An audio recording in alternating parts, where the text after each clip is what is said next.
Dinas Pemberdayaan Perempuan dan Perlindungan Anak serta Pengendalian Penduduk dan Keluarga Berencana Kabupaten Ogan Ilir menggelar rapat kerja daerah tahun 2022 mengatasi tingginya angka stunting di Ogan Ilir. Rapat kerja dibuka Wakil Bupati Ogan Ilir Ardani dipusatkan di Gedung Serbaguna Kompleks Pemda Lama Indralaya Selasa 7 Juni.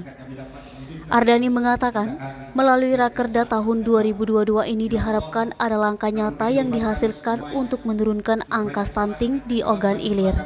Pasalnya saat ini angka stunting di Ogan Ilir berada di angka 29%. Selain itu, terkait pengaruh utamaan gender harus menjadi perhatian bersama. Baik dalam kehidupan keluarga, pemerintah, dan kemasyarakatan harus ada keadilan yang seimbang. Kemudian soal pemenuhan hak anak juga harus diutamakan.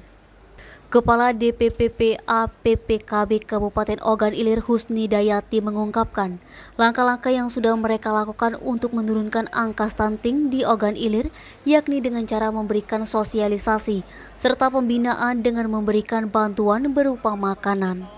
Pada tahun 2018 hingga 2021, angka stunting menurun dari 43% ke 29%.